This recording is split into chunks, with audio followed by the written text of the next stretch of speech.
Bonjour à toutes et à tous. Nous continuons notre série vidéo sur la vision du Coran. Donc précédemment, dans notre série de vidéos, nous avons vu la guidance d'Allah à travers ses signes dans l'écriture.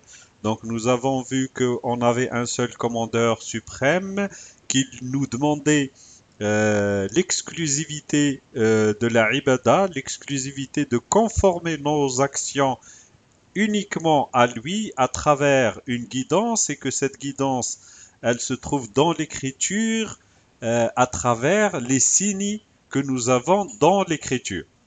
Et aujourd'hui, parmi les signes donc d'Allah, ce qu'il nous a décrété de halal et le haram. Donc ce que dit le Coran quant au halal et au haram. Qui a le droit de décréter le halal et le haram? Alors, premier signe, A'udhu billahi minash shaitanir rajim, Bismillahir rahmanir rahim, Qul man harrama zinatallahi allati akhraja li'ibadihi wat-tayyibati minar rizq قل هي للذين آمنوا في الحياة الدنيا خالصة يوم القيامة كذلك نفصل الآيات لقوم يعلمون. Dis, qui a interdit la parure qu'Allah a produit pour ceux qui lui conforment leurs actions, ainsi que les excellents moyens de subsistance.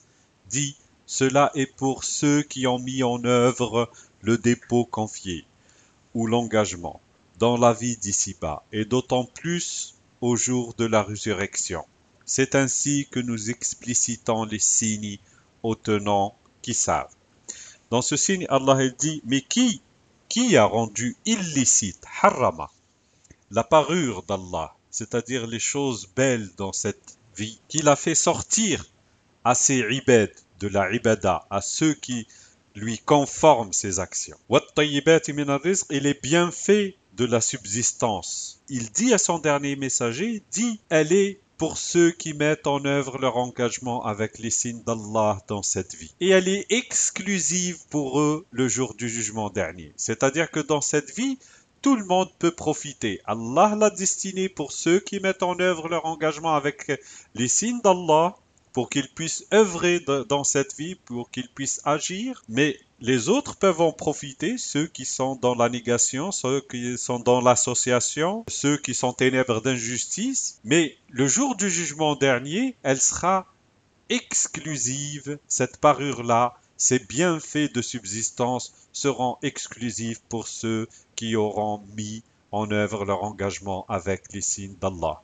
C'est ainsi qu'Allah nous détaille ces signes pour des tenants qui s'appuient sur la science certaine. قل إنما حرم ربي الفواحش ما ظهر منها وما بطن والإثم والبغي بغير الحق وأن تشركوا بالله ما لم ينزل به سلطانا وأن تقولوا على الله ما لا تعلمون. Dis, mon éducateur, mon Rabb, mon responsable d'évolution, a seulement interdit les turpitudes apparentes ou cachées, et le forfait et la transgression sans droit véritable, et que vous codifiez Allah, c'est-à-dire vous associez à Allah, vous modifiez les codes d'Allah avec ce sur quoi il n'a pas fait descendre d'autorité, et que vous exprimiez sur Allah ce que vous ne savez pas. Alors, Allah dit à son dernier messager, dit qu'Allah a rendu illicite les turpitudes apparentes, c'est-à-dire tout ce qui est rejeté, tout ce qui est chose monstrueuse rejetée par les humains et la nature humaine. Comme exemple, le peuple de Lot pratiquait le fahisha. Alors, ce qui est apparent et ce qui est caché, parce qu'il y a des turpitudes cachées, que les gens ne voient pas mais que les gens pratiquent. Wal ithm et le forfait. Wal baghi bi ghayri al-haqq, c'est-à-dire désirer quelque chose dont on n'a pas le droit. On n'a pas le droit à quelque chose, mais on la veut quand même.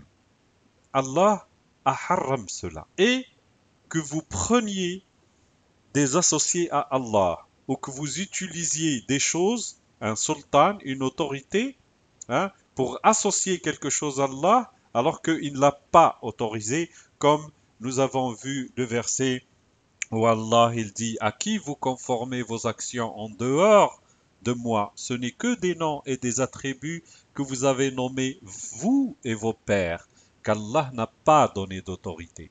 C'est-à-dire qu'en dehors d'Allah, suivre autre chose, c'est donner autorité qu'Allah ne l'a pas autorisé. Donc ça c'est haram. Et que vous dites sur Allah ce dont vous n'avez pas la certitude. Et beaucoup de gens se mouillent là-dedans. D'ailleurs, ça, c'est l'œuvre du shaitan et Allah, il nous prévient, c'est parmi l'œuvre du shaitan pour propager un mensonge sur Allah. Donc Allah a rendu illicite de dire des choses sur Allah dont on n'a pas la certitude. C'est-à-dire, si on n'est pas capable de ramener le signe sur lequel on s'est basé, on ne peut jamais dire que Allah il nous a dit telle ou telle chose. قل هلم شهداءكم الذين يشهدون أن الله حرم هذا فإن شهدوا فلا تشهد معهم ولا تتبع أهواء الذين كذبوا بآياتنا والذين لا يؤمنون بالآخرة وهم بربهم يعدلون. Dis, venez avec vos témoins qui attestent qu'Allah a interdit cela. Si alors ils témoignaient, ne témoignent pas avec eux et ne suivent pas les inclinaisons de ceux qui ont démenti nos signes et de ceux qui ne mettent pas en œuvre le dépôt confié ou l'engagement en vue de l'ultimité, le jour du jugement dernier, et qui donnent des équivalents à leur Rabb, à leur responsable d'évolution. Allah, il interpelle son dernier messager, il lui dit, dis, ramenez vos témoins qui témoignent que Allah a rendu illicite telle ou telle chose, si vous dites qu'elle est illicite. Et s'ils témoignent, ne témoignent pas avec eux, et ne suit pas leur inclinaison, ne suit pas leur passion, parce qu'ils ne s'appuient pas sur la certitude, ils ne s'appuient que sur du dan, ils ne s'appuient que sur la conjecture. Et c'est ceux-là qui ont déformé les signes d'Allah. Et c'est ceux-là qui ne croient pas vraiment au jour du jugement dernier, parce que s'ils y croyaient, ils feraient attention aux signes d'Allah. Ils prennent des rivaux à Allah. Ils prennent des égaux. Et il y en a qui se permettent de décréter le halal et le haram alors que c'est un humain, même s'il a un grand savoir. Il n'a pas le droit de décréter le halal et le haram parce qu'il s'est élevé au niveau d'Allah et qu'il a décrété un halal et un haram alors que c'est l'exclusivité d'Allah. قل تعالوا أتلوا ما حرم ربكم عليكم ألا تشركوا بالله شيئا وبالوالدين إحسانا ولا تقتلوا أولادكم من إملاق نحن نرزقكم وإياهم ولا تقربوا الفواحش ما ظهر منها وما بطن ولا تقتلوا النفس التي حرم الله إلا بالحق ذلكم وصاكم به لعلكم تعقلون. Dis, approchez que je vous communique ce que votre enseigneur vous a interdit. Ne le codifiez en rien et usez d'un excellent comportement envers vos deux géniteurs. Et ne tuez pas vos enfants pour cause de pauvreté. C'est nous qui vous sustentons, vous et eux. Et n'approchez point des turpitudes apparentes ou cachées. Et ne tuez pas sans nécessité de droit l'individu qu'Allah a déclaré sacré. Voilà ce qu'il vous a recommandé à ce sujet.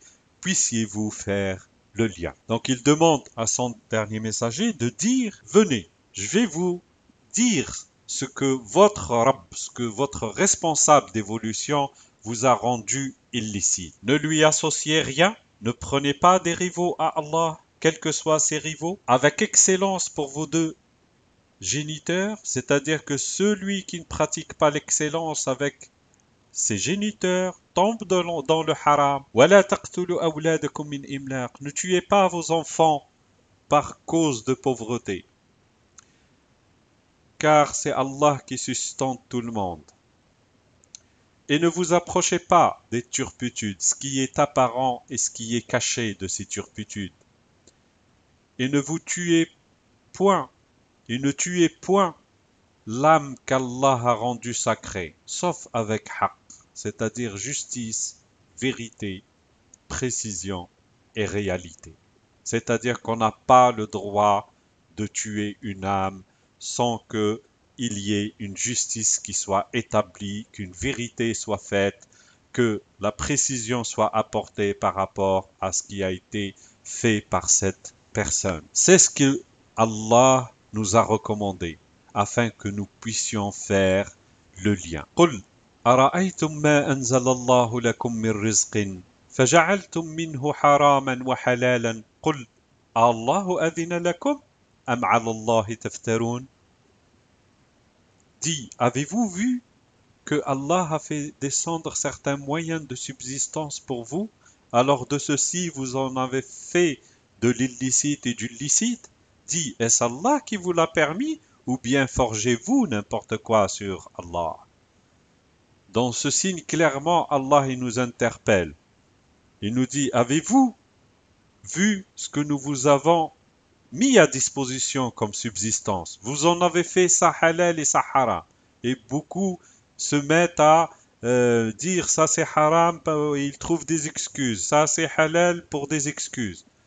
Allah il dit, est-ce que c'est Allah qui vous a autorisé? Car le licite et l'illicite est l'exclusivité d'Allah. Personne n'a le droit de rendre haram quelque chose s'il n'a pas un verset du Coran, sinon il est en train de forger un mensonge sur Allah. Et Allah, il termine, il dit, ou vous en avez fait ça halal et ça haram, est-ce qu'Allah qui vous a autorisé, ou vous forgez un mensonge sur Allah. ولا تقولوا لما تصف ألسنتكم الكذب هذا حلال وهذا حرام لتفتروا على الله الكذب إن الذين يفترون على الله الكذب لا يفلحون. Et ne dites pas devant le mensonge que vos langues profèrent, ceci illicite, ceci illicite ou interdit, de la sorte vous forgeriez le mensonge sur Allah. Vraiment, ceux qui forgent le mensonge sur Allah ne prospèrent pas. Allah nous interpelle aussi, nous dit, ne décrivez pas avec vos langues, avec mensonge, ça c'est halal, ça c'est haram, pour que vous forgez un mensonge sur Allah, parce que ceux qui vont forger un mensonge sur Allah ne tracent pas un chemin vers la réussite, quelle que soit cette personne. Les messagers ne peuvent pas décréter le halal et le haram. يا أيها النبي لما تحرم ما أحل الله لك تبتغي مرضات أزواجك والله غفور رحيم. Ô prophète, pourquoi, quand tu recherches l'agrément de tes épouses, considères-tu interdit ce qu'Allah a rendu licite pour toi? Allah très recouvreur, très rayonnant d'amour.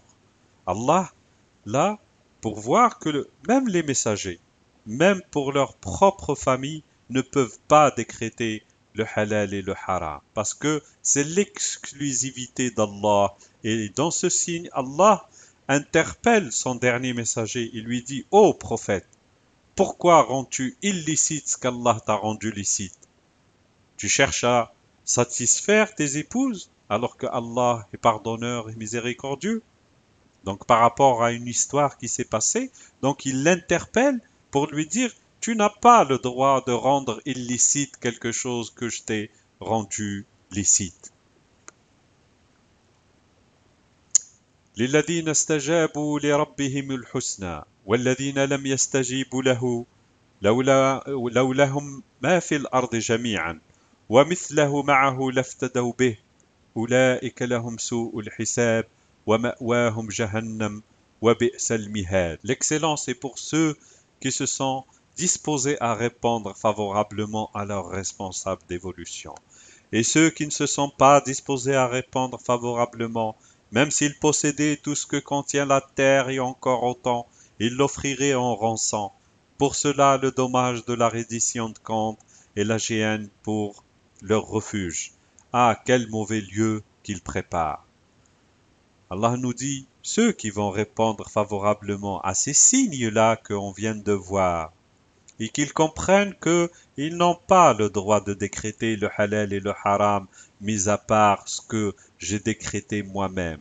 Ceux qui vont forger un mensonge sur Allah, soit en attribuant ce halal et ce haram à un messager ou à un prophète, soit à des saints que les gens considèrent et qui suivent pour eux, ils ont un savoir, et qu'on leur colle des choses pour décréter un haram ou un halal. Allah donc nous envoie ces signes pour qu'on puisse les ouvrir et dire que si quelque chose est haram, je dois avoir un signe du Coran qui me dit exactement que Allah la haram, et si je n'en ai pas, eh ben ça tombe dans le halal. Et dans ce signe, Allah il nous dit ceux qui vont répondre favorablement à ces signes, eh ben ils vont avoir l'excellence. Mais ceux qui ne vont pas répondre favorablement à ces signes-là, ils vont s'en détourner. Le jour du jugement dernier, s'ils ont tout ce qu'il y a sur cette terre, et comme lui, eh ben, ils le donneraient en rançon pour pouvoir suivre exactement les signes de leur Créateur. Malheureusement, ceux-là vont avoir le mauvais calcul. Ils vont avoir le mauvais compte et leur refuge sera l'enfer. Et quelle demeure sont-ils en train de préparer? Prochaine vidéo, le libre arbitre dans la mise en valeur de la créance. La ikraha fid din. Merci, à bientôt.